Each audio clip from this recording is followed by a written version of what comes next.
नमस्कार, आप देख रहे हैं N24 न्यूज गुजरात। महाराष्ट्र बाद गुजरात के सूरत शहर में मटकी फोड़ का कार्यक्रम पूरे उल्लास के साथ मनाया जा रहा है। यूथ फॉर गुजरात द्वारा राज्य की सबसे ऊंची मटकी बांधी जाएगी, जिसकी ऊंचाई 35 फुट ऊंची रहेगी। सूरत शहर में सबसे बड़ी और ऊंची दही हांडी फोड़ने वाले गोविंदा मंडल को 1.5 लाख रुपए इनाम दिया जाएगा।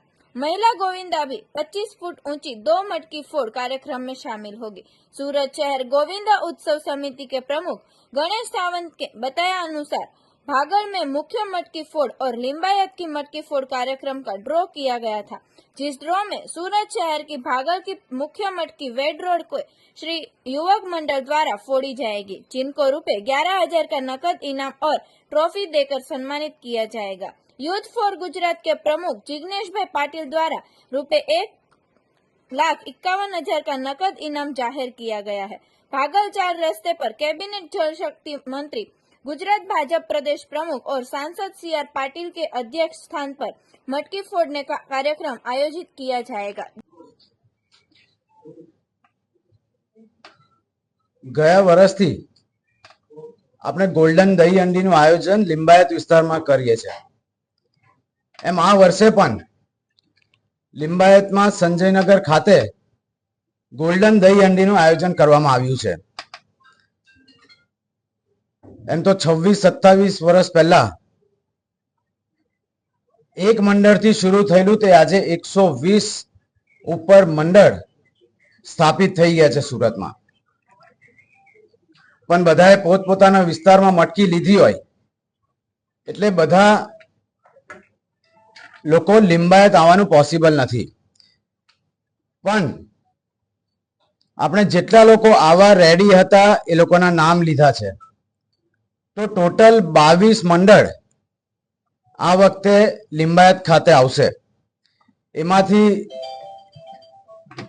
10 મંડળ જે ફક્ત સલામી આપવા આવશે, 10 મંડળ જે મટકી ફોડવા આવશે। એ મટકી ફોડવાનું આપણે ડ્રો પણ કર્યું છે કે કોણ પહેલી મટકી ફોડશે, કોણ બીજી, કોણ ત્રીજી, એવી રીતના ટોટલ 10 મંડળ છે। એ લોકો જે છોકરાઓનું ગ્રુપ છે, જે મંડળ છે, એ લોકોની મટકી ફોડવાની ઊંચાઈ જે આપણે 35 ફૂટ રાખી છે અને એનું ઇનામ પણ 1,51,000 આપણે નક્કી કર્યું છે। પણ આમાં પણ ચેલેન્જ હોય છે, એટલે જો અગર 35 ફૂટ મટકી નહીં ફોડાય તો આપણે એ 30 ફૂટ પર લઈ આવશું અને જેમ જેમ મટકી નીચે આવશે એમ એમ એની પ્રાઇસ પણ ઘટતી જશે। દર વખતે ડીજે ઢોલ નું આયોજન ત્યાં કરવામાં આવે છે। આ વખતે બહેનોનું ગ્રુપ પણ સુરતમાં બન્યું છે, તો આપણે 2 મટકી બહેનો માટે રાખી છે, જેમની હાઈટ 20 ફૂટ રહેશે અને એમનું ઇનામ પણ 51,000 રહેશે, કારણ કે 2 દીકરીઓના મંડળ આવે છે, છોકરીઓના મંડળ આવે છે। સાંજે 5:30 વાગ્યાનો સમય છે, જે 9 વાગ્યા સુધી ચાલશે। ગયા વર્ષે પણ 15 થી 20,000 લોકો ત્યાં જોવા માટે ઉપસ્થિત હતા।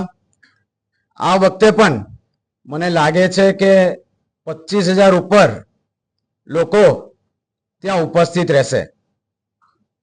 છેલ્લા 26-27 વર્ષથી ભાગળ પર પણ દહીં હાંડીનો કાર્યક્રમ થાય છે। એ લોકો પણ કેટલા ફૂટ હોય છે તમારું કેટલું હોય છે?